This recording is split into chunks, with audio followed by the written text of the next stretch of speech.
We are right on track, right on time, right on plan on this week's episode of Implicit Bias Radio.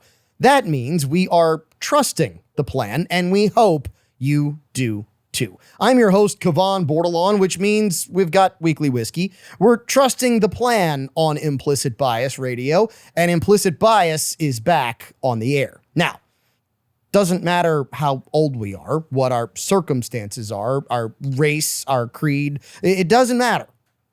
We all share the same difficult task daily. And it's this.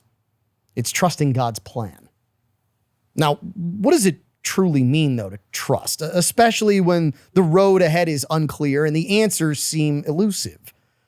From the earliest stories in Scripture and the deepest experiences in our own lives, we're reminded time and time again that trust is not simply a passive hope. It's an active decision.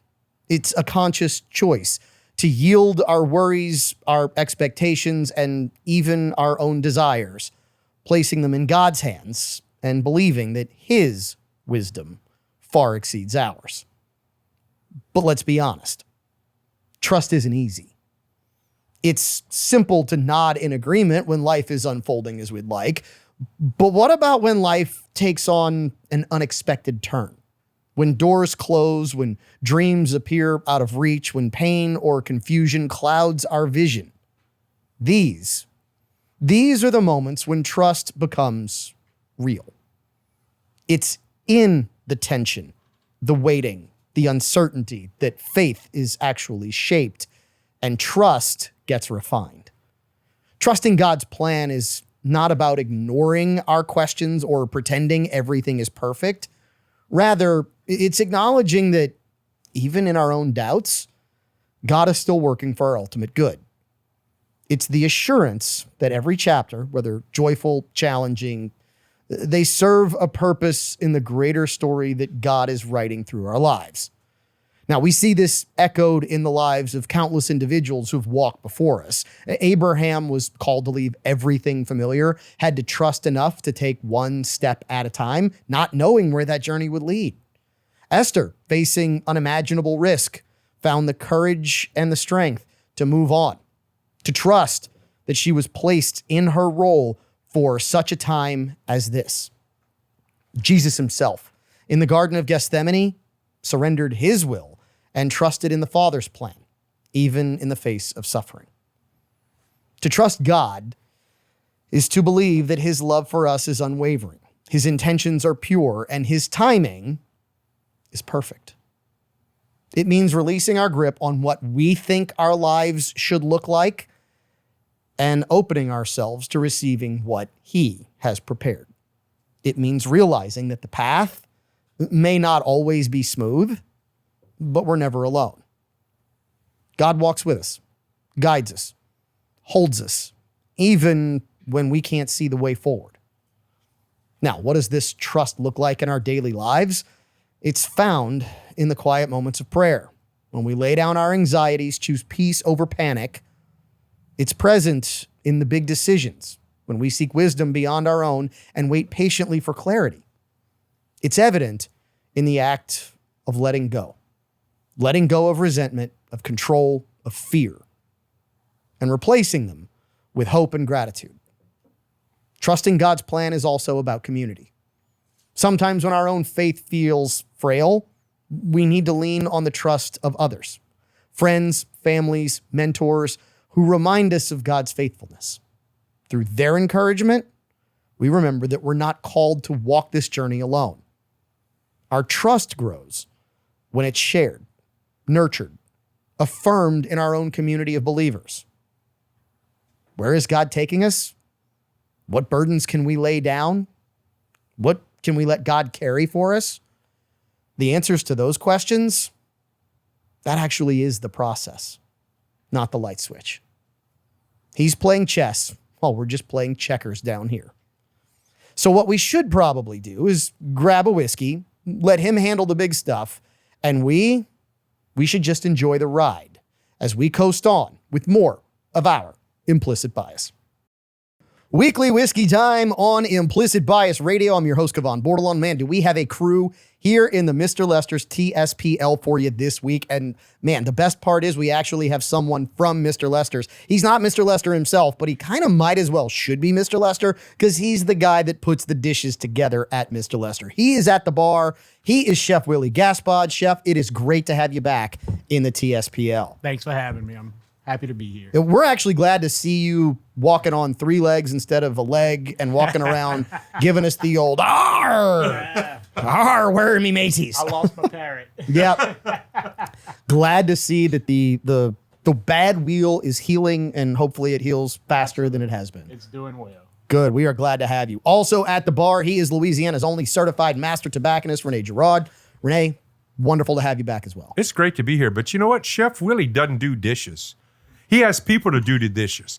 He's the guy that comes up with all the ideas for the food and puts the food on the dishes. That would be why I say the dishes, not like actually cleaning dishes.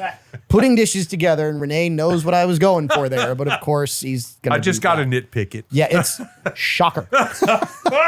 All right, at the production table, he is Walker Griffon, and we're approaching over a year.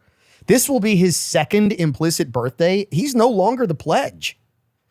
I mean, it's about time we fully initiate have a ceremony. I haven't heard him yell, "Thank you, sir. May I have another?" yet. So Well, we have to hit him harder. Well, you know, he hadn't worn the pledge pennant forever, so I thought that was long gone. no, well, actually, it may have just delayed his pledgeship because he never completed it. It's like he put it on pause. Yeah, okay. Walker. Well, I know where it is. It's on my bedside table. I look at it every night before I go to sleep, and I'm just so grateful. You're so thrilled to be here every week with us, dealing with. Yeah, I get it. Well played. The other guest that we have, as always, he is the Rustic Renegade, and man, nice new medium shirt, Caleb. I'm trying to look less rustic and more. You're looking less rustic and less renegade. Well, but I'm getting more gray, so maybe, Well. maybe not so much rustic renegade, more like young fit Santa Claus. Young fit, that would be not Santa Claus, right? I don't know. Santa wasn't always jolly and round. How do you know? I don't. Maybe God just created him that way. Yeah, you can. It's a valid point. Zippy long stocking. Yeah, you're not young fit Santa Claus. No. The new look, though, I'm surprised we haven't gotten some compliments on the socials yet. You know, People who get I'm to trying. see you I really am look trying. this way. And I find that when I don't wear my normal attire, I don't get as dirty during the day. Like I'm not going in the back. I'm not tearing apart stuff. I'm not getting under things. Well, and you're in messing your nice clothes. I'm in my nice clothes. I've don't got to wanna go behave. do My those grandmother things. taught me that. What else did your grandmother teach you? Did she teach you about flavors of whiskey? Because it is weekly whiskey time on the show. As we are getting into one of the bottles that we can actually give away here on the show, we've got bottles of Fourgate that are available at Mr. Lester's. And Chef, I got to ask, so in June, you had flights of Fourgate. Yes. You had $15 old fashions made with Sinatra from Jack Daniels, which is just ludicrous. What are you doing in July? Do you not know? I do not know. You do not know. I do not know. Okay. Well, I haven't maybe. been there in a week. How about this? Maybe we come up with it during the show and we tell can do people. that. I mean, I know you've got the Fourgate available. You've Yes. got all kinds of stuff available. And I actually had a conversation with someone this week. We might be planning something for end of the year because some things might become available. Speaking of young fit Santa Claus, that might be highly relevant. Awesome. For those out there who know whiskey and you know, if you know, you know. But let's, Also, before you start, though, I owe Chef Willie an apology because I've called you crazy multiple times on the show. Whenever we start talking about Yeah. the prices of what you're giving drinks away for, like, So if someone tells you, I'll own it. That's fine. okay. I'm okay with it. So let's start with the Fourgate that we are sampling here on this week's show. Caleb, I'm going to let you give us the description, the name, the proof. Well, don't give us the proof because I want to try and Okay. get the proof on the nose for those who don't know because I don't know. It took me a second because it drinks much lighter than it is. I'll give you that hint. So this is Fourgate Split Stave. This is, I think, batch number 5 done by Kelvin, which is a name in and of itself. On the nose, though, I get dark cherry.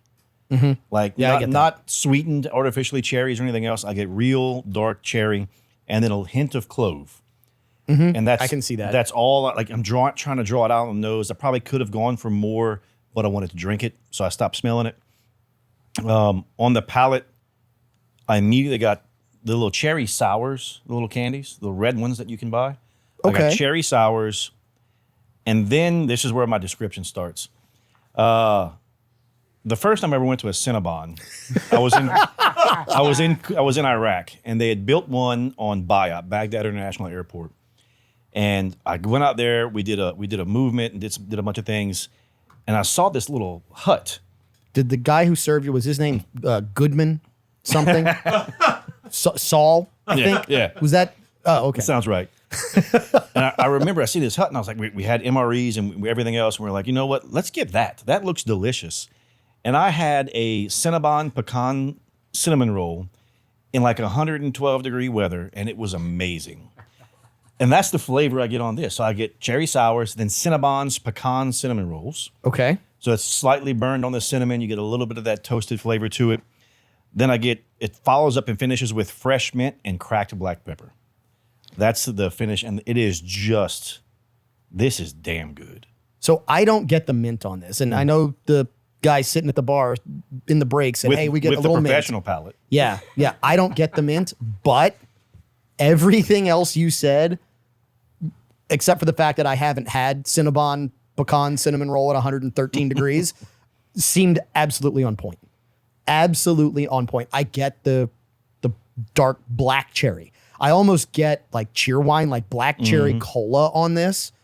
I get maybe even a little root beer on it. I get nutmeg. I get a little clove. I get those baking spices, that deep, deep flavor. Almost, for those from the Louisiana area who will get this, almost like a Steen's syrup. It's very close. Yep. And what On this. I find that the more you sip it, because I'm sitting here just sipping it and trying to find flavors, the more I find.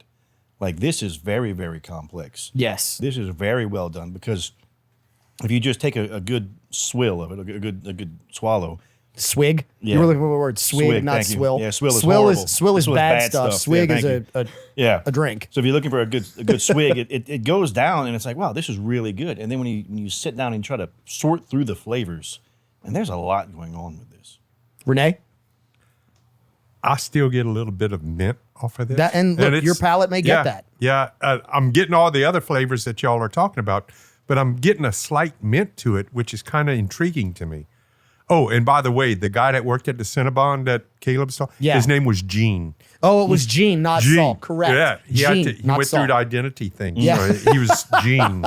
So it was Not Gene that was Witness working. protection Not program. Yes. that identity thing, a different identity. Yes, thing. Yes, yes. he went to the vacuum cleaner store. Right. Correct. Exactly. Yeah. All right, Walker, we're going to go to you, then we're going to go to Chef. I'm curious as to how much you like this, Walker, because this is a little more deeper, a little more complex, I think, than a lot of the things that you've gotten accustomed to. I like this one a lot. Liked. His glass is empty. Liked? Oh, dear Lord. It was really good. It was. I gave him a child's pour, though. He did give me a child's pour, but that's all I need. I enjoy this one. It doesn't. I don't get the heavy pepper or any of that. It doesn't burn. Very smooth. This one is one of my favorites. It seems like every week you have a new favorite, Walker. Well, you keep bringing good whiskey, so It's kind of what we do on the show, what we like to do, because there's so many different bottles out there that are such good stuff. All right, Chef, let's jump into you, the man with the palate. I know you typically drink more wine than I whiskey, do, but but I also know that you partake. I've learned to partake in this. I We don't, twisted your arm. you twisted my arm. So I get vanilla in the beginning, Okay. maybe like toasted vanilla, Yeah. and finish I get mint, cardamom, citrusy mint, Okay. and black pepper. I get the pepper too. Okay. And that you just jarred something in between my ears. It shook loose for just a second. When you say you got citrus mint. Yeah, that's what cardamom. Yeah, is like, no, citrusy but that's this is almost like an old fashioned straight out of the bottle. Right. It is not, it doesn't have the oversweet, but it has the that almost molassesy type flavor to it, that Steens type flavor to it. You've almost got the hint of the bitters in there. Yep. It is uncanny to me how good this is. This is almost a cocktail in a bottle of whiskey. Right. I'm trying to chase the vanilla right now, and I'm getting like toasted marshmallow. Yep. So I'm trying to find vanilla, and I'm getting close, but I get toasted marshmallow. Okay, so chef, we can play what would you pay here, and this would be fun because you can choose what anyone would pay for this Right. at Mr. Lester's by the glass. I mean, it's literally up to you by the glass. $1. You just said that on the radio. It's okay. We can do it for $1. I don't care. You don't care. Put some money in a slot machine. Oh my goodness. Chef, you're killing me here. Okay, Well, look, I was proven right. so I so am crazy. so I'm thinking this. it's so In order to save you, chef, here, why don't we say first pour is $1? That works. I can't believe you're doing this. Okay. I'll do it. At Mr. Lester Steakhouse, when you go the split stave by Kelvin, Yep. your first pour goes full on. What was the movie Total Recall? I'd buy that for $1. Yep, yep. I mean, that's where we are. $1. $1, Bob. $1. Oh my God. After that, $5. Okay. After that, $5. First one's $1. After that, Yep. $5. Absolutely. Okay, so here's how we're gonna have to play. What would you pay? We're gonna play for the cost of the bottle. The beautiful long finish on this 4-Gate by Kelvin. Okay, and let's do this too. I'm curious, Caleb, Yep. the proof on this. I'm gonna put this, Renee and Chef. I'd like to hear your thoughts on the proof. Walker, you too. I'm gonna say this comes in at 126. I'm gonna write that over your initials. That's fine. Walker, what do you think the proof is on this? 115. 115. Chef. 110. 110. Renee. 124.6. Just cuz. Just cuz. Okay, now let's rate this on the Morse Whiskey rating code. Is it a red? I wouldn't drink it even if it was free.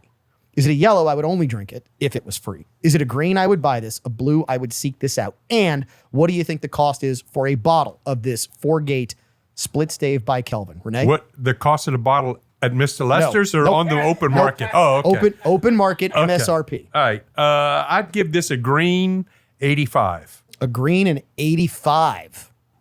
Walker. I'm gonna give it a blue 75. And 75. Chef. Blue, 140. Blue and 140. I am going to go because I know the cost of the bottle.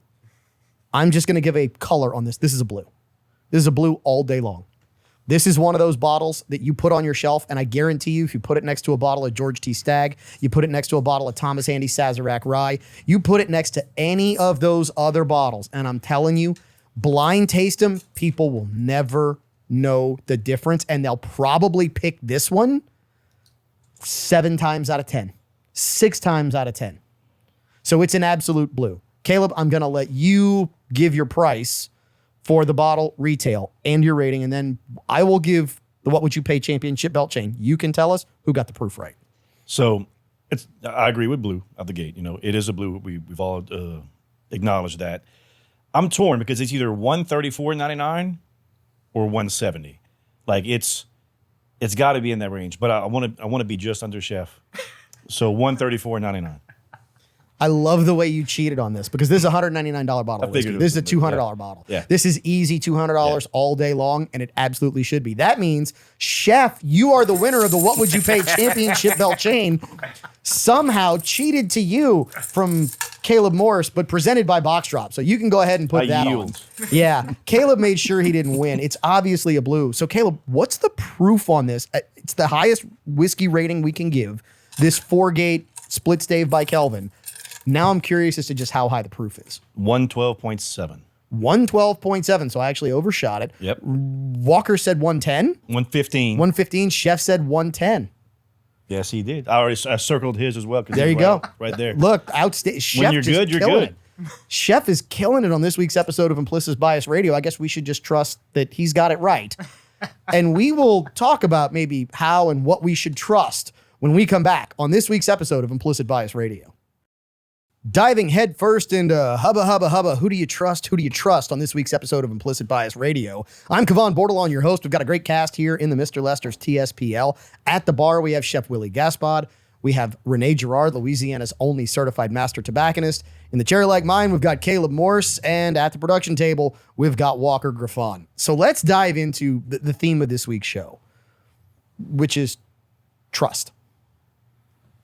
Trusting the plan. Giving up control. Chef, I got to start with you because chefs inherently don't trust anyone. I mean, you come up with your recipes, you create your dishes, and then you don't trust anyone basically to cook them right, which is why you go behind them and ensure that they are doing everything they're supposed to, right? Of course. I trust salesmen even less. Yeah. I get that. I get that. Especially seafood salesmen. What was the old thing? Smell your shrimp first. Right? But seriously, how do you give that up? I mean, It's when tough. you're the executive chef, you are not making every dish that goes out to every table. Nope, not at all. Training, trust. It's hard to trust. It absolutely is. Takes years and years. There was a movie, my wife got me to watch it several years ago, and it was about a chef who was trying to get his third Michelin star, and apparently there were some tells when the Michelin raters would come in. It was always like two people. They was always order a split of champagne, not a bottle of champagne, and they got a table like this, and it led him to not execute the way that he wanted to, right? So is also a lack of trust as an executive chef a problem? Yeah, absolutely. What happens when Can't do it all. and what happens when you try? You get burnt out. There's a lot of burnt out chefs in the world. A lot. Yeah, I would believe that. A lot don't make it too. You know, a lot. Well, the hours are long, A lot of suicides. A lot of overdoses. Yeah. Almost as much as the military. and the time that you're at work it's the worst times of the day because when everybody else is having dinner, Absolutely. and potentially Holidays. as a family, holidays, you're at work. Yep. Caleb, for you, I mean, coming from the military, that's a whole different scenario about trusting the person next to you. You know, and you're taught and trained to trust others. And what's difficult is when you get into the civilian world and you try to trust people that way, it's not becoming jaded whenever they fail to sustain or reach that level of trust that you have, right? Because the Bible tells us all have fallen short, right? To include ourselves. But our Creator still trusts us to turn to Him. So when we try to instill trust and we try to trust that others will rise to the top, it's hard to continue to give them that level of trust and watch them hang themselves over and over again when you know that they can then reach more. In the military, I found that it was easy to trust other people because those that you couldn't trust didn't make it. So you tend to, and you can take that kind of how it sounded because it's on multiple levels of didn't make it, right? So Yeah. in the civilian world, you'll have people that you're asked to trust that shouldn't be in a position, shouldn't be there, haven't earned your trust. But it's difficult because we should still trust them. You know, and in my situation, it's kind of different because I have, like right now while we're recording, my daughter's at the shop, running the shop. But I trust her because I taught her and she grew up in the business and she knows what I expect or what I want done and how to do it. So I trust her to do it. It just, if you train your people, you have to trust them. But this to me is maybe the big caveat that comes with that. Renee, is she perfect? No, Caleb made the mention, right? nobody's None of us are perfect. No, and you're going to make mistakes, but you just hope that the mistakes aren't catastrophic or something that you can't recover from. Well, and that's my deeper question, which is, does trust mean accepting that nothing's going to go exactly how you want it? I believe definitely. so, yeah. Oh, definitely. And look, I like loose plans. I don't like to make things rigid and firm because the human element is always the biggest variable. So we can sit here and discuss things and people are going to misunderstand a number of things that we say, even though that we may not speak them in the context they hear it. It's Or- the same thing when you do training and everything else. as Or, well. you know, we know what our people want to do, but you're dealing with people on the other side of the counter that you have no idea what they're going to do. And that you just have to trust that you trained your people to handle that situation in such a way that it's taken care of without too much trouble. Well, and a person that's trustworthy, I believe, approaches every scenario with, and you can use this dynamic multiple ways, right? As a chef, you can use it with your best interest and the restaurant's best interest. With a business, they can use it with the management and the owner's interest. With your family, it could be with your parents, with their parents and God's interest. But you hope that people approach a problem or a situation with the best interest of others and not themselves. I once heard someone define trust as our ability to deal with the unexpected, right? Our ability to deal with the consequences that someone else might create, essentially. In other words, I trust you to a certain point because I believe that if you do mess up, it's in the margin of error that's good. And it's okay. And it's fixable. We're not going to go head first and run a business into the ground, have somebody with a terrible experience, right? That ends up causing so much harm that you can't rebuild the good out of it. And I give my brother credit because I remember asking him, look, your kids turned out as wonderful human beings. What did you do? And I remember him saying, when they're young, teach. As they get older, start to increase the level of trust that you have in them to fall back on what you've taught them, because they will make mistakes. Mistakes will happen. And you just got to trust that the mistakes that they make are not going to be irreparable. Yeah. It's learning those limitations. We all have limitations, right? And we used to say that about friends of mine, you can trust them with your wife, but not your wallet. So it's understanding where certain people lie. So we're all going to have an area or a level within our life, personally, professionally, everything else, where we would make condolences. Concessions? Concessions. God, There we dog, go. I'm off with Yeah, words. I'm about to say today, it's man. okay. It's okay. Never twice It's the a third C time. word, We'll catch the third one on this Yeah, show. I'll get it right the third time. Yeah. Yeah. So, but where we'll make concessions and we'll give in, right? And it could be in a number of things. Look, I've been trying to read the Bible in a year for the past 7 years and haven't done it yet. Well, Right. the Bible is a long book. It is, but I think when you read it backwards, sometimes it makes more sense. But we all have areas where we falter, and that's the beauty of it is when you understand people, and then like we in the room understand each other well enough, where we know where certain ones of us shine and where they aren't as shiny. Aren't as shiny. Yeah, Aren't as shiny. I'm not getting. I need more whiskey. Is what it is. Yeah. Where they're a little bit more dull. I was about to say, that was No, the word I you didn't were want to going say for. dull because I don't think dull was the right term there, because we're not necessarily dull in an area. We're just maybe too blunt or too corroded or some other term, right?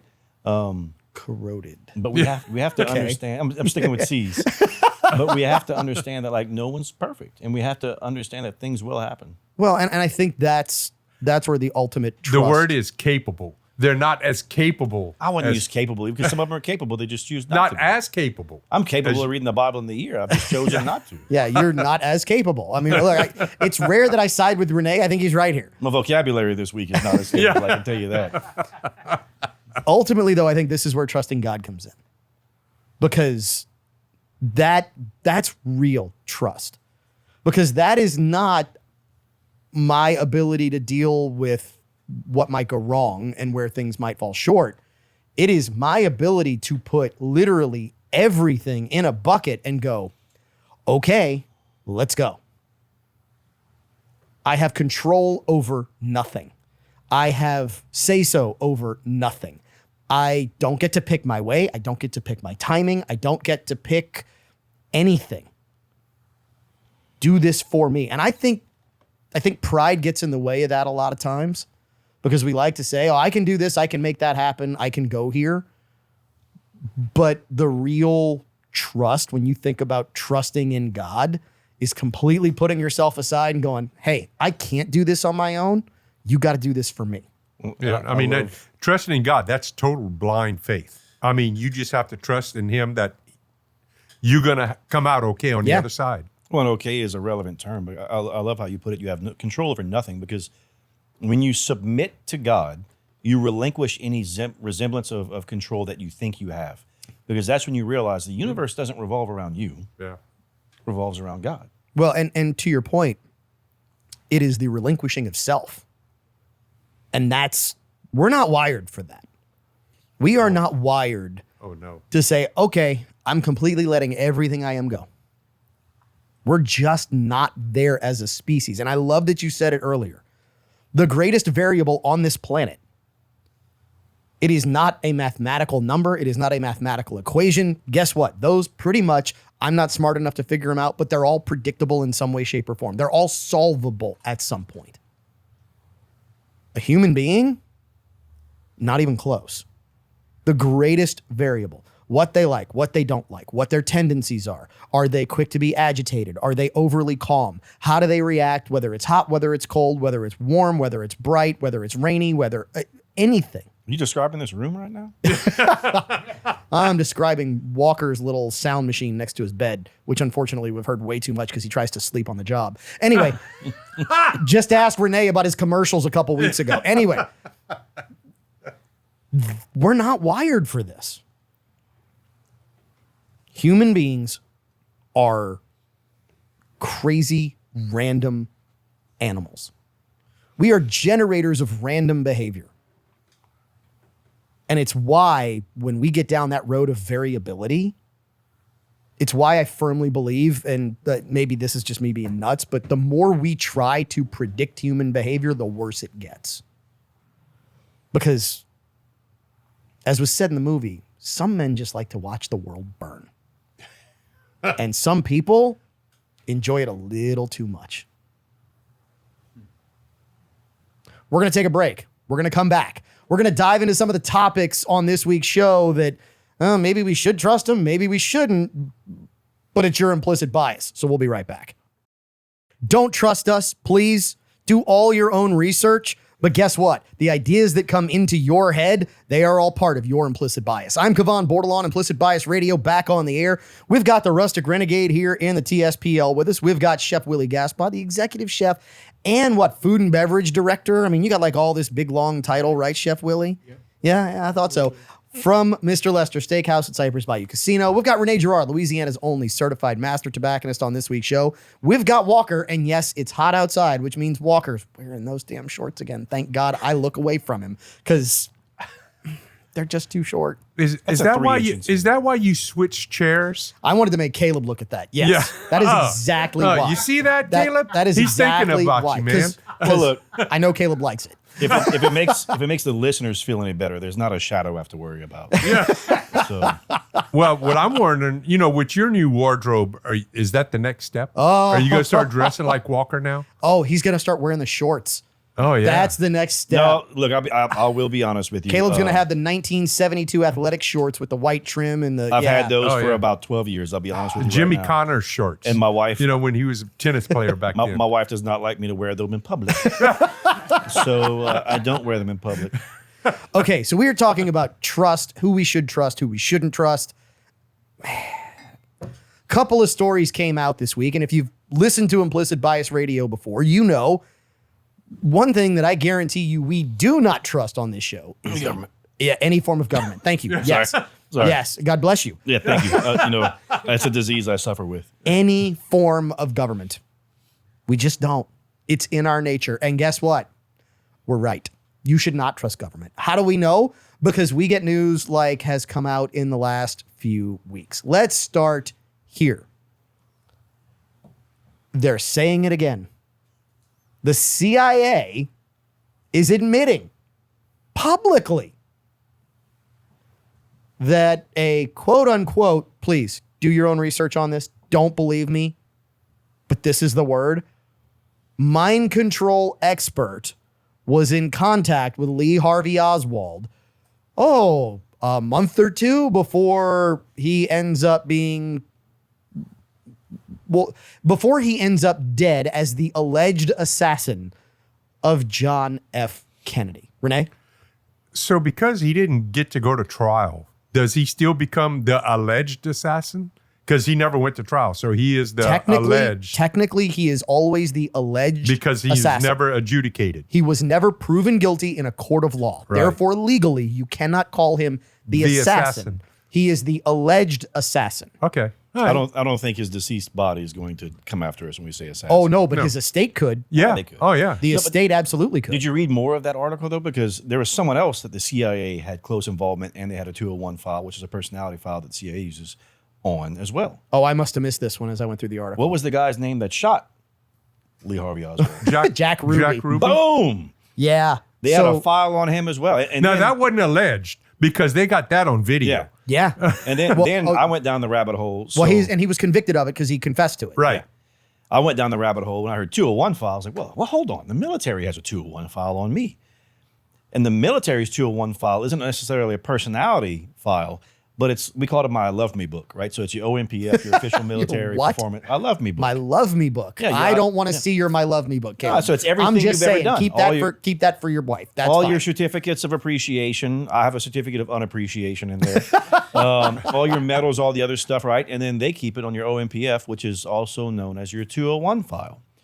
So then I've spent the last now 2 days trying to figure out if the military's 201 file, if a DOD 201 file coincides with the CIA 201 file. That's where y'all have put me in.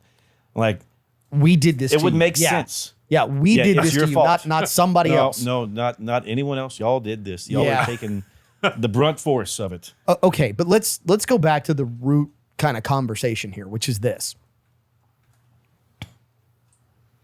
People legitimately trusted the government to a level where still to this day, there are people who will tell you it was not an inside job. It was a lone gunman.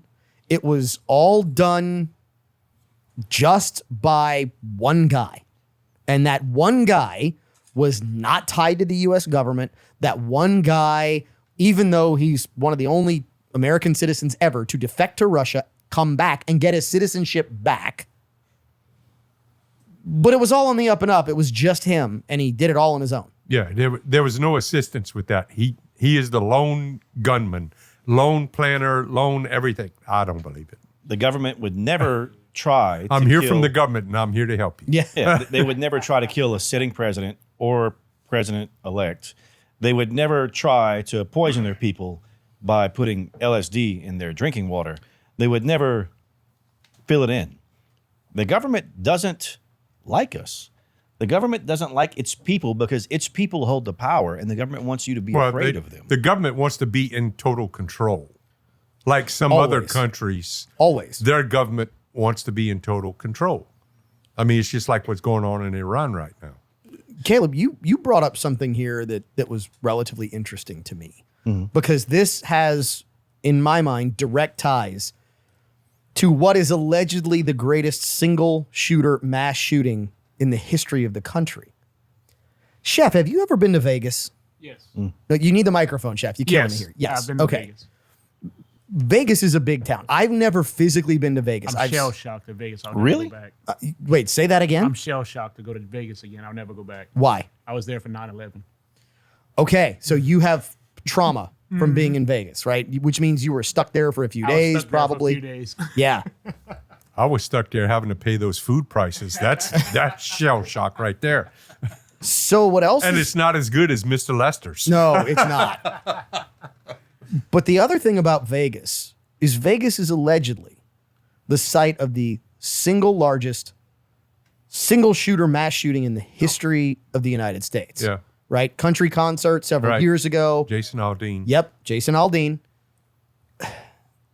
Something like hundreds of people injured. 150 something. Yeah, it's I a think. big number. And the conversation at like 60 something people dead, Yeah. right? Something like 12,000 rounds were fired. Yeah. He holed up in a hotel room. By one person. Yeah. He By holed one up- person. He holed up in a hotel room, allegedly brought dolly loads of ammunition and had all kinds of weapons and loaded magazines and everything, and just sat there and opened up. Allegedly. One guy. Allegedly. Yeah. One guy. Now, Yeah. Shooting across the street. here's the really interesting part of this conversation. There's video, and when we say trust and who do we trust, there's video of his hotel room during the shooting. The sides of those buildings are made out of what? Concrete and glass. Mostly glass, It's, right? and it's concrete. tempered. It's tempered and Tempered and- glass. Yeah. So if I'm going to shoot 12,000 rounds through a glass wall There or would be- glass window, there would be not much of that. Well, the tempering would hold to a degree, but there would be. well, I mean, wouldn't be unless you're obstruction. you- putting every round through the same hole. Yeah, which, but I mean, you Even then, it can would drill. shoot out a 4x4 hole out of that window, and now you got a big opening. To so shoot what's through. interesting is there are a lot of people who claim that there's video, and that window is still completely intact in the video Mm. during the shooting.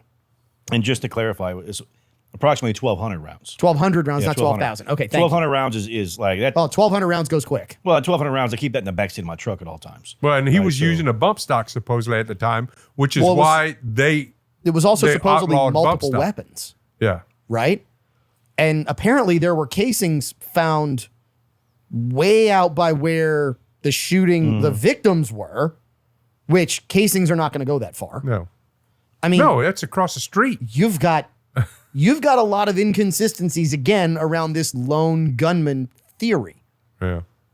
Has anybody seen the hypothesis on what actually happened? No. Is this the 3 or 4 shooter one? This is the firing from helicopters. Yeah. This is the really crowd deep- and all as So, well. so first of all, there are flight records of helicopters in the airspace without transponders on, where they had transponders on and then they were turned off and they disappeared while they were in that particular vicinity of airspace. Multiple helicopters. That's verified. Please don't believe us on this. The greater theory, and I find this really interesting, the greater theory is it was an attempt on the life of a Saudi crown prince. And the mass shooting, which happened. We're not saying that people didn't get hurt, didn't get killed, but that was the cover up in order to attempt to assassinate a royal crown prince of Saudi Arabia, which just a couple weeks after that shooting, you might remember MBS, I believe that, and that's who it was, Mohammed bin Salman, went and arrested a bunch of his family immediately afterwards. Confined them to hotels, put them in jail. I mean, he rounded up everybody and consolidated power. And everybody kind of in the United States went, whatever. But it's a really interesting theory that maybe, just maybe, the government isn't telling us the whole story on this. So, in other words, they sacrificed all of these people for nothing. Well, it's not a sacrifice if you're the government. It's called collateral damage. Well, in my that's- opinion, that's a sacrifice. That's the view that because those people there's are a- gone. There's an acceptable with any operation, right? You have an acceptable level of risk, and the risk involves collateral damage. When we view it as human life, that's how we should view it, Agreed. any loss is unacceptable. Well, especially when you had no say so in taking part in this operation. Correct. You know, if like when you were in the army, Caleb, and they said, Caleb, you need to go and take this hill. Well, you knew the risk on that, and you might not come back. That's a risk that you took As opposed to going to a concert. and not have a clue Correct. that this was going on. Correct. And that's, And our government did that. it's why I'm not saying that this is exactly what happened. I'm saying it's an interesting hypothesis. And the flip side of that is it's also why we shouldn't trust the government. Well, I mean, what came out of this is that they banned bump stocks after this. Well, That's actually, been repealed too. actually, yeah, but what- that was banned after that. the flip side of what potentially could have come out of this is if the theory is correct, it would explain the very warm Saudi-U.S. relationship given who was president then and who's president now. Yeah. Because that is another alleged part of that theory, which is there was good help from inside the U.S. government, which stopped that person from being assassinated on U.S. soil. And that earns significant favor internationally and in international relations. In other words, potentially, the theory states, yes, Renee, they sacrificed Americans in order to propagate U.S.-Saudi relations moving forward and not have an international incident by someone being assassinated on U.S. soil. It's a wild theory, Yeah. right? Am I saying it's right? Am I saying it's wrong? What I'm going to tell you is I have no idea. I'm not there. I haven't seen the shell casings. I haven't seen all the rounds allegedly fired, and we'll never know. Yeah, we'll never find that out. We will never, ever know. We'll know who shot JFK before we find that out. Well, interesting because they swept that one under the rug so fast. Like literally that got canceled faster than a Morgan Wallen concert after he went out drinking the night before. I mean, they just wiped that one away very quickly. What we will not wipe away is something that has me horribly, terribly, unconditionally upset. We're going to talk about what that is. We're going to engage the chef here in the Mr. Lester's TSPL because this involves him when we come back on Implicit Bias Radio. You can trust that we are not in good spirits. Well, okay, we are in good spirits. We have good spirits on this week's episode of Implicit Bias Radio, but we are not in good spirits like ha ha, hee hee, ho ho, like fun, because there's some stuff going down that just needs to be corrected. I'm your host, Kevon Bordelon. This is the final segment of hour 1 of this week's episode of Implicit Bias Radio. Is that right, Walker? Sure, we're on hour 2. We're on hour 2? Was that 2? That's how you do 2 in your world? Yeah, we're on hour 2. I was very confused by that, but okay. I missed a segment. Okay, we're in hour 2. All right, so we got a lot to talk about. That's some good whiskey right Hey, there. no, that's the crazy part is that No, I got to play catch up now. I know I haven't. It's not like I've been that. I mean, now it's time to be more fun, and we're not there yet. Yeah, we're not going. Trust me, we're about to have more fun. Anyway, There's no way. No, we've only done 3 segments. No, we have not. we did monologue, we did weekly whiskey, we did trust, and then we did government. Huh? Fair. Well, Yeah, I guess now that we count it and think about it. All right. We got to catch up on the whiskey now. Look, so- it's more fun time. So let's refresh this. Welcome into hour 2 of this week's episode of Implicit Bias Radio. We're still ticked off. You can still trust that we are unhappy. You can still trust that we have good spirits, as in good whiskeys, on this week's episode. Here's where we've got to dive in. And Chef, this is you. But I want to ask everybody here in the TSPL first a question. Walker, if you were able to look at someone and say, get in the kitchen and make me a sandwich, what kind of sandwich would it be? What's your favorite sandwich, Walker? Just like a regular sandwich, like a little. regular sandwich. No, Like- a fake sandwich. No, like I don't like know. what kind are we like? What are we talking about? here? sandwich. Like an open. We should A go to- sandwich. I like a peanut butter and jelly. Okay, so Cold peanut butter and jelly. okay, so Walker is reverting to his 5-year-old self, and so I mean he's only going back a year. What It's kind fine. of jelly? Grape. Oh, you my man. Well, no, that's so plain. That is okay. so plain. There's so many better things. So Man, Renee, what's your favorite? What's your favorite Rapagely sandwich? is great. Actually, ham and cheese. Ham and cheese. Okay, Love a ham and cheese. Okay. Hot ham and cheese. Caleb. Elvis's favorite sandwich was a Fool's Gold, and it was a pound of bacon, peanut butter, jelly, and Bananas on fried bread. Yep. Great sandwich. Yep. They're delicious. Chef, what's your favorite sandwich? Okay, so this is a good story. I cook thousands of dollars worth of food every day, most of my life. Yeah. 80% of the time I go home and I eat a ham sandwich, ham, mayo, tomato, and cheddar cheese. And that's it. That's it. 80% of the nights at home. That's what I eat. You know what? I get Crust or no crust?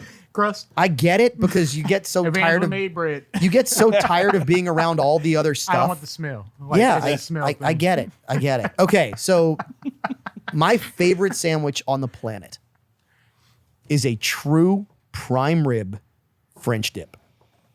The right bread, horseradish on it, the right true prime rib, like break off in your mouth prime rib. Go Not figure. Kavan is bougie. no, it's Where it's got the nice crust around it. yeah, It melts. yeah. It's just Yeah. they're That's bougie. I eat that too if it's a meal sandwich. But yeah. Yeah, yeah. Well, I mean, it's a meal sandwich. It's not a snack sandwich. Right. It's my favorite sandwich. Like I said, I love the Elvis special. right.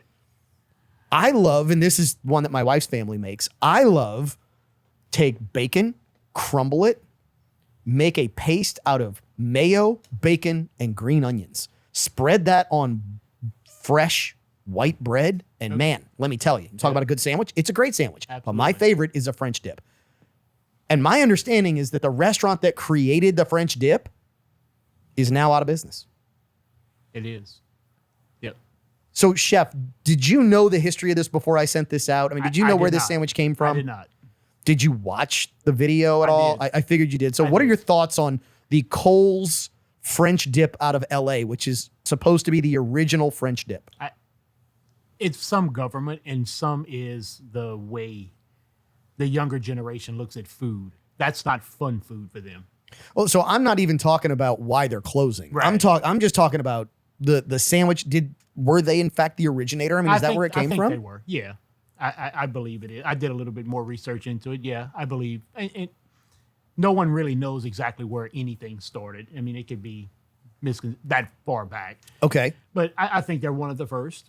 I mean, who made the first po' boy in Louisiana? There's a bunch of different, I would love to say that we know who made the first po' boy. Allegedly, Yeah. but you've got it was Mother's. There was a grocery store that would sell them out the window. You never know exactly who made the first po' boy. It probably started in someone's house. It wasn't Probably. a restaurant. It's gonna be someone's grandma. You know that. Right. Absolutely. So yeah, they were one of the first to make a French dip. But I think the reason for them closing has to do. It's not fun. How is a French dip not fun? You get your not- hands it's not messy. fun to the It's got the new jus. generation. It's Yeah. beautiful. It is to They us. crumbled weren't prime paying rib. influencers. That's how. This is so saddening because this is one of those sandwiches to me, and I love the way you said it. It's a dinner sandwich. Yep. You can go and have a sandwich at a really good steakhouse and get what's one of the best cuts of meat that they've got. Right. And get it for next to a third of the price of what they would charge you for the actual steak. Yet, It doesn't make a good picture to put on Facebook though. how does it not? You can't look good eating a big, like dripping, greasy sandwich on the beach in your bikini. Sushi looks much better on Facebook. Or just lettuce. I like right? sushi. Just eat lettuce and call it a sandwich and post pictures about all the weight you've lost. Right. I like sushi, but it's Chef, are we losing a lot of times classic fine dining in the United States? Absolutely. What makes you think that is the case? I mean, especially as you look. Social media. Okay, so why social media? And here's let me preface this with the question as to why. Because it's not cool to post pictures of fine dining. I disagree, but yes, I agree with you on that. So I think it's cool as all hell to post that you and your wife got all done up Our and had a generation. phenomenal meal. Our generation. Yeah. Not his. Yeah, no, His- he his wears generation wants to those go eat short sushi shorts. and yeah, stuff that's pretty. yeah. I want. They're not looking for the experience. Yeah, I look for the whole experience to sit down and it's a moment that you share with your wife, and that you look at one another and you're like, this is worth it. Or you teach your Yeah, but- family. Yeah, but you go to Mr. Lester's, and when they put that steak down, that is beautiful. It is. That steak on that plate, oh my God. And the presentation, but that steak is beautiful. I can elaborate on that too. I have younger folks. I'm not gonna no names Okay. that come into Lester's and order appetizers just to take pictures. But if that was the way we made money, which it's not. Yeah. But if you were a restaurant that was out in the real world, that wouldn't pay the bills. No. They go in there to take pictures to say, "Oh, I went eat at Mr. Lester's," but they're not paying Mr. Lester's price because they eat a crab cake appetizer and have 2 sodas and take a bunch of pictures and then they leave. Now your crab cake appetizer is amazing. It is. It's fantastic. But you know that's But it doesn't pay the bills. yeah, that's part of that generation. I mean, look, have y'all seen the trend where people were buying one boiled crawfish Yes. and shipping it to like New York? No. Yeah, One I saw that. crawfish shipped was like $64. Absolutely. And I saw this influencer, like, first off, she had no clue how to eat a crawfish. And she was just raving about how delicious a crawfish was. Yes. For $60, look, I'll send you 5 crawfish. Bargain. Drive them over there. Yeah, it's Are a you bargain. kidding me? Man, I tell you what, if I can find 100 people to pay me $60 to send them each 5 crawfish, I will gladly not only send each of those 100 people their 5 crawfish, I will also send you video of me eating the rest of the sack That's what I was going to by say. myself. We're going to eat some crawfish, huh, Kavan? And that's the conundrum of the world we live in, right? They want to have something that's different, the experience and this and that, but yet they don't want to go somewhere and have a real experience. You see, and that's something that I don't understand. Like what Chef just said, that these people come into Mr. Lester's, order an appetizer, and take pictures. My wife and I, when we go, we went for our anniversary this past December. I mean, it's an event. Yeah. Because, it should be. Yeah, and I tell you, the staff just a whole experience. The staff takes care of you. They know what you want. They take care of you. They bring you the food. The presentation is great. It's just, I don't understand that. I'm going to order an appetizer and a Coke and take 9 million pictures and go, okay, thank you. Look, here's what I love about Mr. Lester's, especially the cigar lounge and the cigar dining room. So I took my wife down there for Valentine's Day. We knew we wanted to go down there. We actually were fortunate enough to sit in one of those little corner booths where they have curtains. The people next to And you the, were horrible. the people next to us, oh my God, I told you this story. The people next to us, like we had to close the curtains because of how inappropriate they were being at the table. Like it was bad. Did you tell them to get a room? Oh, wait, there's some here. Yeah. And literally they told us, no, we're not staying the night. And I'm like, I don't even know why Caleb and Jackie were talking to us. Yeah. It was a good time. Because I'll bet it was. Yeah. Yep. Well, I tell you what, when my wife and I went, we had a big table next to us, and they were just having a great old time. And we started talking back and forth, and then they found out that I was on the show, and they listened to the show.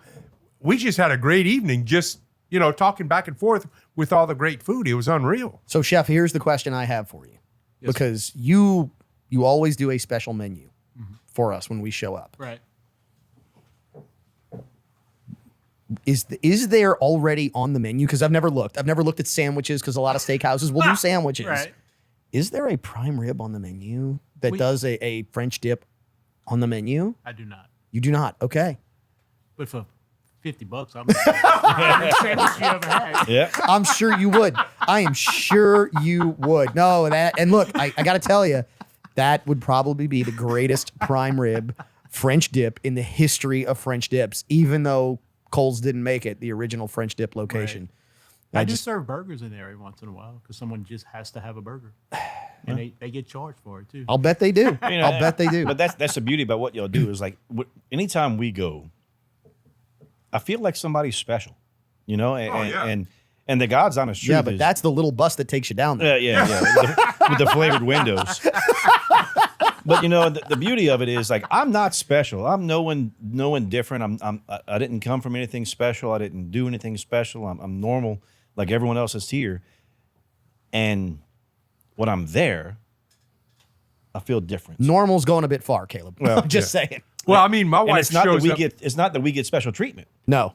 My wife, well, I don't know. My wife shows up, and everybody Holly in the gets special treatment. Everybody in the cigar bar knows her as the strawberry daiquiri lady. Well, that's because I mean, she is the They take care of my wife she is every the time we only go. human being who walks in there and orders multiple strawberry daiquiris in one sitting. And She's the she only doesn't one. have. She doesn't have to order them anymore. No, she no. just walks in and they start making them. And therein lies my point. Okay, we're going to talk cigars when we come back because, Renee, I want to talk about what cigar you would pair with this Four-Gate Split Stave by Kelvin that we are tasting because I know there's got to be a great cigar. We'll talk about what's going on in the world of cigars.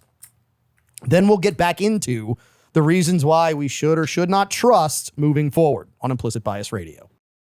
Welcome back to this week's episode of Implicit Bias Radio. I'm your host, Kevon Bordelon. We are going to touch back on our weekly whiskey for a moment because our weekly whiskey is that special. It is a blue, almost unanimous. The only person who squirreled, of course, was Renee, who's turned into Mikey. Mikey hates everything. And we know No, this. I don't hate it. It's not like I'm trammel. No, I you're didn't not. trammel this whiskey. It's just a green. It's a good whiskey. This is I've had a couple of pours. way beyond green. Anyway, that's okay. It's okay. The Four-Gate that we are sampling, the Split Stave by Kelvin, absolutely fantastic. 112 proof, Caleb, is what we said? 112.7. 112.7. So you've heard the voice of the Rustic Renegade. You've heard Renee Girard. You have not heard in this segment the voice of Chef Willie Gaspard, executive chef and food and beverage director at Mr. Lester Steakhouse and Cypress Bayou Casino, respectively. So, Renee, let's put you on the spot because this, a 4-to-1 blue to green ratio here on the show, which is the highest rating we can give something is a blue, which means we've got to put a little bit more into deep blue. I don't know the if there's much room left for that. implicit bias make room. infinity bottle. It means we got to drink some of it. Oh, yeah. twist your arm, right, Renee? All right, Renee, what cigar would you put with this 4-gate? I mean, deep tasting notes, long finish, oily, viscous, just another fantastic whiskey. Brand new cigar just came out. The Crown Heads Broadway. Why? John Huber's been a friend of mine forever and ever. They just came out with a cigar. It's a Connecticut broadleaf, which I love Connecticut broadleaf. Connecticut broadleaf is what they normally use to make Maduros with. They'll ferment it longer, but just the broadleaf before they start the extra fermentation just has a lot of flavor. I think it would go good with this whiskey just because of the flavor hit. The Broadway is a medium plus bodied cigar, which I think would go great with this whiskey. Well, and to your point, I don't smoke a ton of cigars. This is no secret. Oh, But- you couldn't smoke this cigar. Well, and that's kind of my point. Was that a challenge? Were you like, nah, Kavan? Well, here's the thing. I've seen you stand up tall. I and it's know not what tall enough. Kavan does. He I knows know what how I he smoke, is. yeah. This would kick him in the butt. And that's fine. Caleb, you could smoke this cigar and like Now, it. here's my question. Anything lighter, would the whiskey just drown it out? Oh, yeah, Okay. definitely. Because, I mean, and I thought this was a higher proof than what it actually is because the pepper and the Yep. bodies I got with it. But that's why I think the Broadway would stay up with this one. I think this would be a good cigar with that. In fact, I'll have to go to Mr. Lester's with a Broadway and try it out again over there. Oh, shocker. Yeah. Yeah. Yeah. You need an excuse, right, Renee? Yeah. I just, because there's something about sitting in the cigar room over there. It's like my second home. My first home is the shop, and the second home is the cigar room at Mr. Lester's. So nice full-bodied, medium full-body cigar Yes, would need to go with this. Yeah, it's a medium plus. Go great with this whiskey. Are we starting to think about hints of fall with this whiskey and this particular cigar? Are we starting to think about just a little bit of a cold snap, just a little bit of a hint? It would do a lot better with cool, yes. Okay. So, Chef, when I go to Mr. Lester's with my Broadway, Doug C. I'm going to call you so you can turn the AC down a little bit, get a little bit colder. This is gonna be my Doug Blonde We have whiskey and brand new cigar. air conditioners. Yeah. Hey, that works. Especially I know the guy who got them for y'all too. Spoke very well about everyone he dealt with. Outstanding. Okay, so let's dive into maybe the biggest story that I trust but don't trust at all at the same time. So apparently, and I like to go back a couple of weeks, we like to give some things some time. We often on this show talk about trusting the news media and why you shouldn't trust the media. We even tell you, don't trust us, do your own research. Axios apparently breaks a story that there's nothing in the Epstein files, that there is no, to coin a Hillary Clintonism, there. And I didn't mean to the back of the head. What I meant was there is nothing there for anyone to even talk about. Axios breaks the story, puts what is allegedly a government document in the story and on the website, which, oh, by the way, just hours after they published it, the document was Kaiser Soze. It was gone. I'm curious, what are you thinking, Renee? I want to know where that black book that Maxwell has is. Where did the black book go? Supposedly there's a black book with the names and numbers and who went and what flights, and now all of a sudden none of that exists. It didn't exist to start with. I think I'll call BS on that. I'll tell you, first of all, where I started, which was, hey, wait a minute. We went from, if I'm elected, I'm going to release all the Epstein files, to I'm now in office as Attorney General, I'm going to release all the Epstein files, they're all on my desk, to a hidden camera where, we've got thousands of hours of footage and all this stuff, to Kash Patel, I'm going to release them, we're reviewing them now, to influencers. Hey, we got all these books, we got all these binders, and now we're told, there's nothing. You ever played a video game, and when you play it, you're like, it's the final boss, and it's like, brum, brum, brum. How is it? Next, brum, brum, brum. Just like that. That's my old school Nintendo sounds. And you're like, there's another level? I think that's what we're seeing.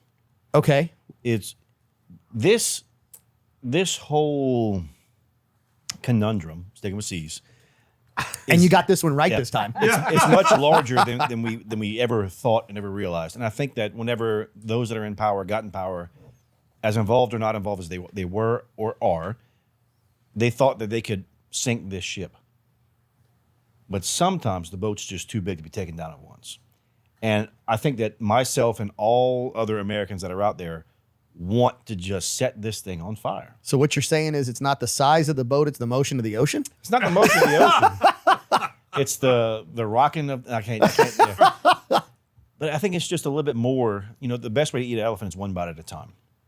And no matter how much we want to set the whole thing on fire, I don't think that the average American's psyche or pocketbook can survive setting this thing up. So what you're saying is that they're playing chess and not checkers up there? I don't even think they're playing chess anymore. I think they're playing like backgammon because no one They're knows playing how to play that Star Trek 3D chess thing. Yeah. Well, so Renee, you were here when we were talking about this, and thank you for not stealing it. I'm of the opinion that both of you are correct here, that this is a big game of chess and it's being played on multiple levels, on multiple boards. To me, this is one of those games of chess where you've got two people playing against each other and they've got 5 boards. Yeah. And every time they make a move on one, they're thinking about the move on the other, and they're playing all these different games. But the difference here is each board is connected as opposed to each board being its own independent It's game. like the Star Trek 3D chess thing. So first of all, as my father once used to tell me when I was a kid, Quit playing whenever fall off. ring the bell. That was funny. Sorry. Ring the bell. Sorry. He would, Are you okay? Did I strike a nerve? or no, I'm not going there. Anyway, or he used to say, "Son, don't BS a BSer."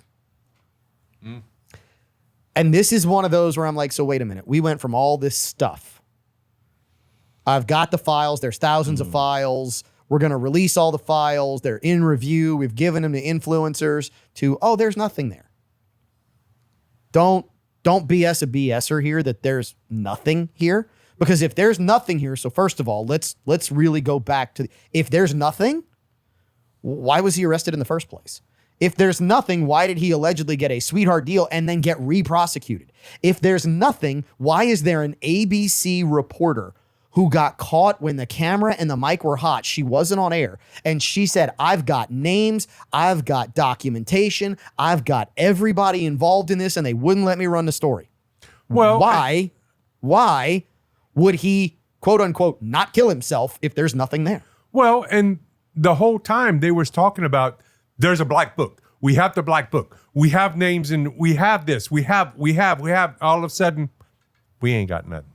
Hey, and wait, how do you go from we got to we ain't got nothing? So this I saw actually, that. That was what was that movie? this actually factors in. Think about that, Caleb, for about 40 minutes while I get this out. Yep. That actually Spaceballs. that actually factors in to my theory of this, which is one of two things. Either the releasing of the files would create such an international incident that they are not being released on purpose and they are trying to be swept under the rug because of what chaos globally it would create. That's number one. You talk about names that would be on the alleged non-existing list? No, I'm talking about governments that would have put Epstein in place in order to blackmail politicians and judges and actors and influencers from other countries in order to do their bidding. That's number one. Number two, the flip side of that, which is the people who have the files are telling the public, oh, we got nothing. And behind the scenes, they're going, yeah, see, I got these files, and now you're going to do exactly what I'm telling you to do, because if you don't, I will release this. I mean, think about this. Yeah, but how can you release something that doesn't exist? They're saying it doesn't exist. Now, all of a sudden, no, I'm not doing that. Well, you can't come up and say, we have this file. No, you said that file doesn't exist. Well, I think that's why it proves. So it's a made-up file. I think that's why it proves the first option, right? Because if it's that big, the only option you have is it doesn't exist, because you can't use it as leverage against somebody whenever the outcome would not be something that anyone would benefit from. I am of the belief that this file is being used in the background, because here's the deal. Just because you have the list doesn't mean you have to release the list. Yeah. Right? What you now know is that these people are in a particular network and they have a proclivity to do certain things. And if that list has led you to more than just the crimes on the list, which more than likely it will, now all of a sudden you've got everything else that comes with it. So you don't need the list. What you need is the stuff down the road from the list that you can utilize for leverage. And I think we're seeing leverage. I think we saw the big, beautiful bill pass. When's the last time you saw the Republicans ram something down the throats of the Democrats in Congress? I'm 52 years old. I can't remember that but going back to Carter. We have instances of a representative sleeping with a Chinese spy. We have instances of a senator with a Chinese spy as her chauffeur, and nothing came of that. We had proof of that, and nothing happened with which that. tells you just how bad the rest of the stuff is. That's our implicit bias. We got the 1 minute finger from Walker. We're going to come back. Walker, is this going to be the last segment of the show? Or we have No, we had the penultimate segment next when we return on Implicit Bias Radio. Waiting on Walker Griffon to do his damn job so we can get underway with the penultimate segment of this week's episode of Implicit Bias Radio. I'm your host, Kevon Bordelon. Walker, we still waiting on you, or are you good here? I'm good. About damn time. All right. Second to last segment of this week's episode. Great crew here in the Mr. Lester's TSPL. And man, let me tell you, if you are listening in New Orleans, if you are listening in Monroe, if you have missed any part of this episode, go back, find us either on podcast, wherever you get your podcast, Apple, Google, Spotify, or go find us on YouTube, go find us on Instagram, go find us on Facebook, go find us on X, go find us on Rumble, go find us on Truth Social.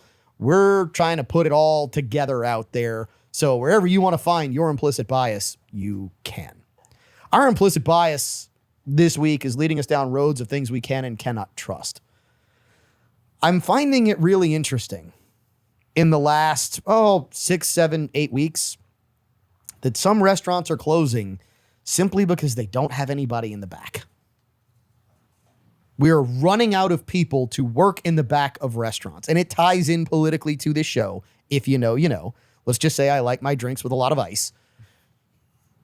Chef, you're not having this issue, though, at Mr. Lester's, correct? I do and I don't. Okay. I have more issue with the front than the back. I'd believe that.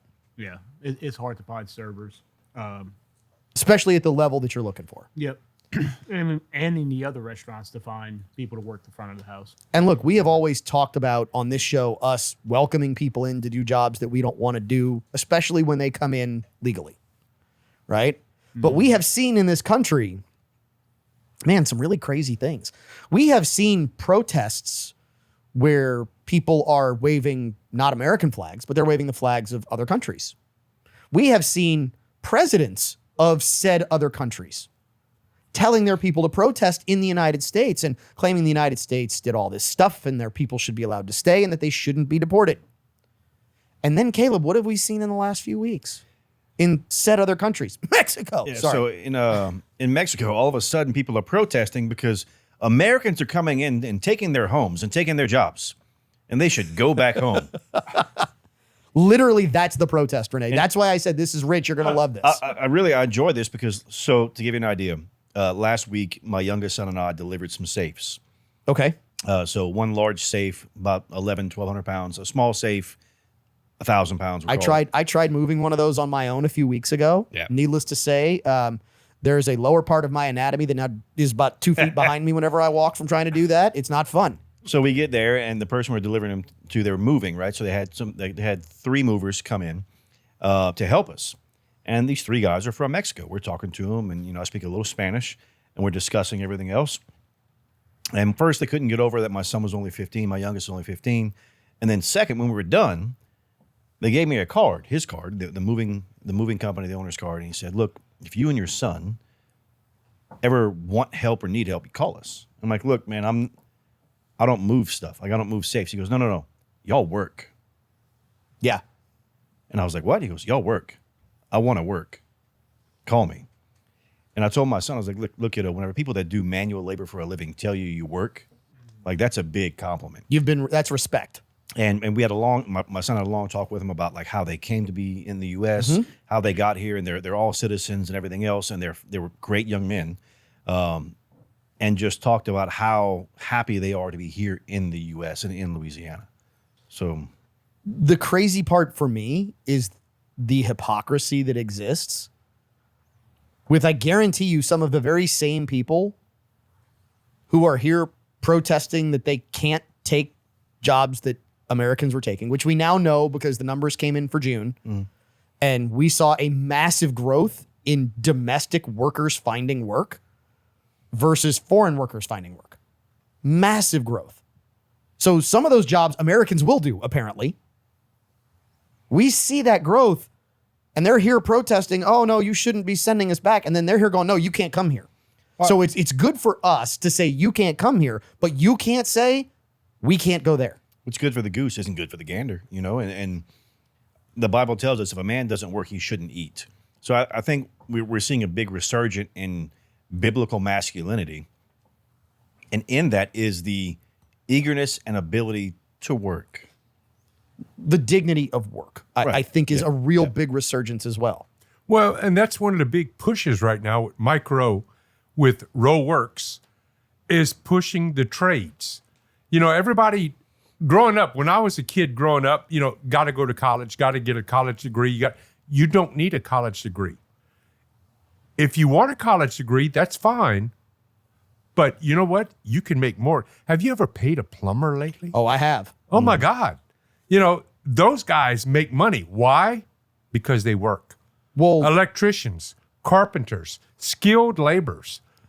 And a lot of these people coming from Mexico, I had my shop re-roofed about 4 years ago, and it was a crew of about 10 guys. None of them spoke English except for one. But it was like a machine. I'm about to say, they laid that roof in like 3 hours. Oh, yeah. I mean, they stripped the old roof, put the new roof up, and we're talking 6 hours, and it's a big roof I got. It's amazing. These people work. Now, I don't have a problem with people coming here that want to work and is willing to work. The problem I have is the people that come here and want a free ride. That's the problem, which is supposedly the big, beautiful bill does away with a lot of that. But Well, and here's the kind of the caveat to the protest in Mexico. If they are protesting Americans coming to Mexico for Americans to get a free ride in Mexico, more power to them. there is no free ride in Mexico. I'm aware of this, but I'm just saying, if that Americans were the can't case, even own property in Mexico. If you're not a Mexican citizen, you cannot even own property in Mexico. there's ways around that. Well, yeah, But not that I own property in Mexico. you hire a local to own the property for you. or it's owned by a Mexican corporation, or right. I mean, there's ways to do that. But the point is, you have to have stake in the country to own property, Yes. right? Not just, oh, I own part of the property and I have these rights now because I own the property. That is part and parcel in a lot of countries. And it's really honestly why I say, if they are protesting Americans trying to come down and get a free ride, more power to them. Like, for us, we are not looking at this and saying, oh, you shouldn't do this here, therefore you should do this there. No, if it's not good here, it's not good there either. Yeah. And that's the part that a lot of people just can't wrap their heads around and understand the hypocrisy of it. I mean, I think that also speaks to we're willing to do things others aren't. You know, and that's the American will, the American resolve. We stood up against a tyrant years ago. We're standing against tyrants still today throughout the entire thing. And in our country and other countries, we're going to call out something wrong. And I just think that it's hilarious now to hear, stop sending us your Americans. You're taking our jobs. Yeah, I'm shocked to hear that as well. Shocked, I tell you. You know what else I'm shocked about? The fact that a lot of these American jobs might be handed off to AI before we know what's hit us. Right. Because let me tell you, the AI problem, while AI can solve a lot of issues, AI can also create issues. And if you don't think the whole Terminator thing is real, what we're going to talk about in the final segment of this week's episode of Implicit Bias Radio might make you think a little bit differently. That's going to wrap up the show when we come back on Implicit Bias Radio. Final segment of this week's episode of Implicit Bias Radio. I'm your host, Kevon Bordelon. Caleb Morse in the TSPL. Caleb, this 4-gate split stave by Kelvin. I need it. And look, for $1 for your first glass, and then I don't think- $5 after. I don't think Chef needs any more of this. I'll tell you that right now. I can't believe, Chef, I can't believe you did this. So when this airs, because we're recording this one well before it's going to air, we're going to have to let Chef know when it's going to air so he can start that, or he can just start it. And, I'll just start it now. oh, he's just going to start it now. Yes, see how this works? Oh, just start it now. Yeah, whatever. Well, if they got to come in and say, Chef said $1 a pour for the first pour. You know what? We may get Tug to give us a reel here. For those who don't know, Tug is our video producer. We may get him to give us a reel, and we're going to throw it on our socials, and it'll go out early. Throw it up before show. the episode? Yes, Yeah. yes. You know, what if, But- they, but what if put- they say, I'll but take an put the- implicit bias pour, and that's the $1 pour? Okay. Oh, yeah. So, all right, Tug put the marker. Chef Willie said, and you can show his face while I talk. If you walk into Mr. Lester Steakhouse and say, I want the implicit bias pour, you are going to get a pour of 4-Gate split stave by Kelvin for $1. How about this? Uh-oh. Any bourbon. Any bourbon for $1. As Chef is breaking just stuff over break in the stuff. corner. I Yeah. don't want to give you your cane back now. Yeah. Okay. So the first pour is Is $1. $1. And then after that, it's whatever the price is. Whatever the price is.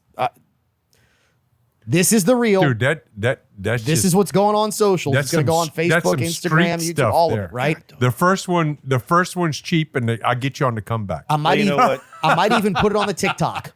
Crazy as you might be, I love you, you son of a gun. That's just phenomenal. Speaking of crazy, But y'all, AI, but you got to say implicit bias pour. correct. You have to say the implicit bias pour. Yep. Speaking of crazy, AI, as my mother-in-law would say, it's out of control. Forbes did a story on some AI scenarios and where AI was working with programmers and all this stuff. And the first story to pop up is that a programmer was going to shut down AI and it was trying to make it do something it didn't want to do.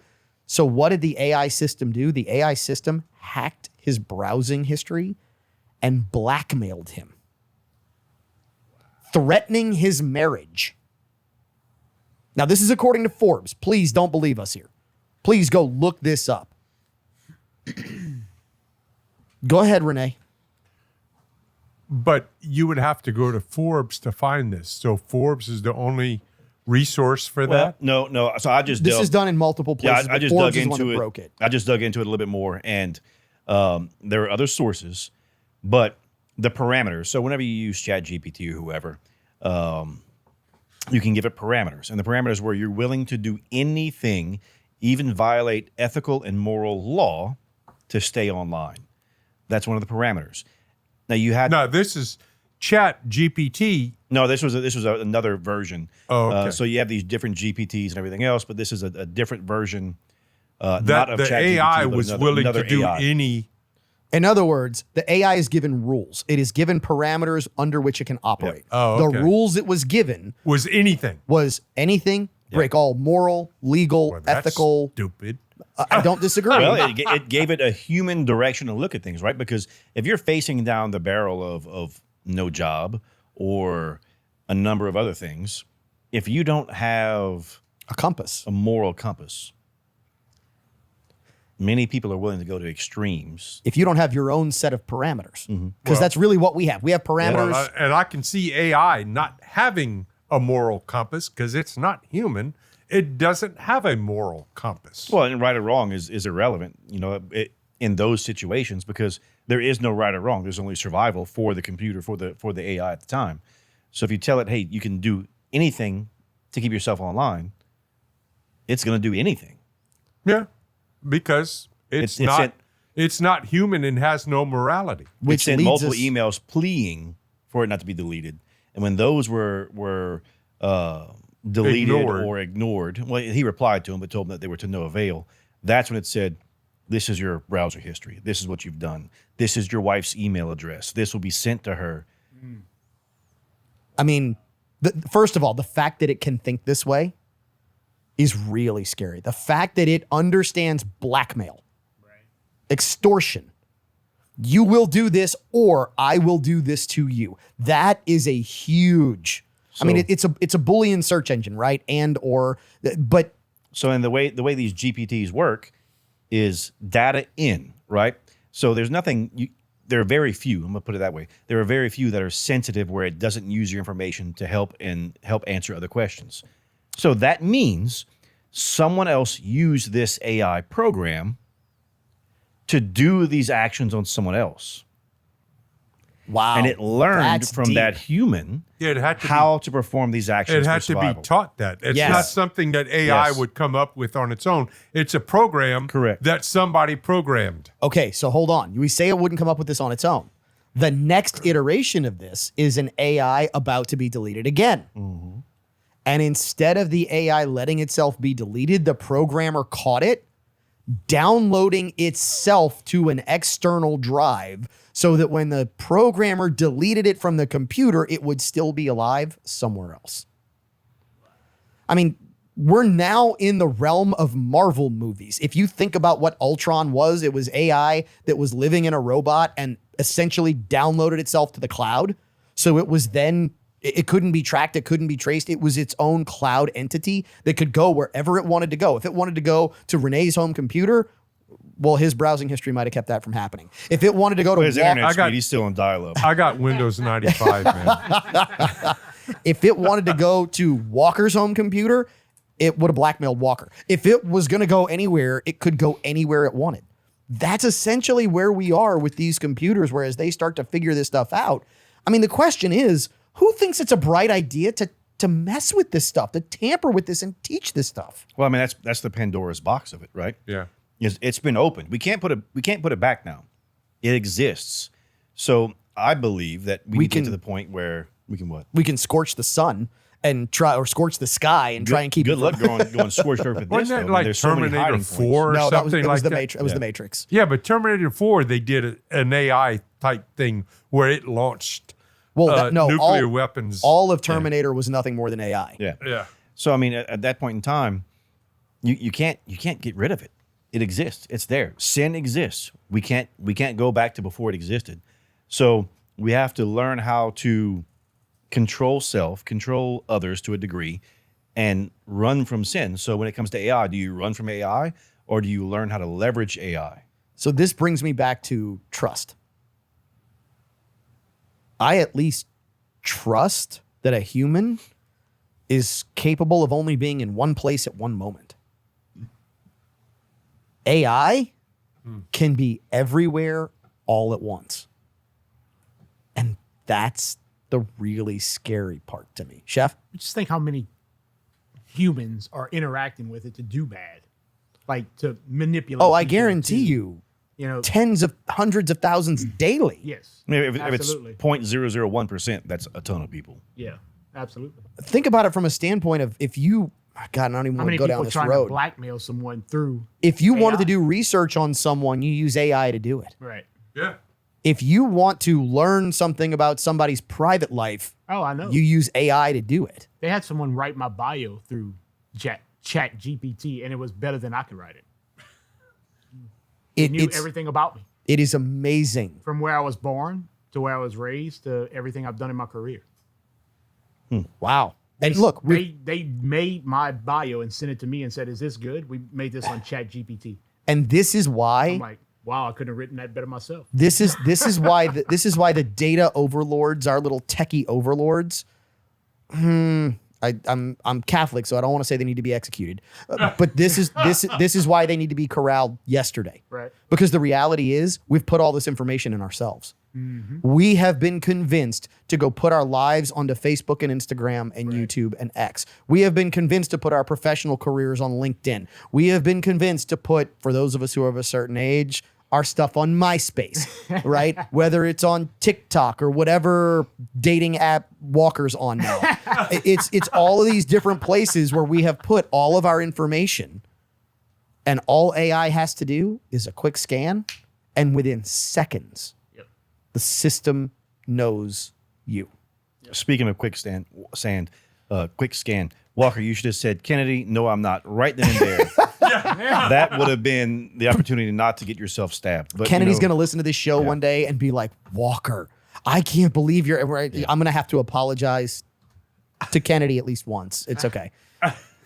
I won't apologize to Walker. You can apologize on Saturday. This is the hard part about trust, right? Is we now have so much intelligence that maybe we shouldn't even trust ourselves. This is why we need to trust God and not man. We've gotten so smart that we've outsmarted ourselves. This is why you need to trust what's in your gut. You need to trust what's in your soul. You need to trust what's in your spirit. You need to trust your implicit bias. We'll see you in 7 with more Weekly Whiskey, more tons of fun, more solving the problems of the world right here on Implicit Bias Radio.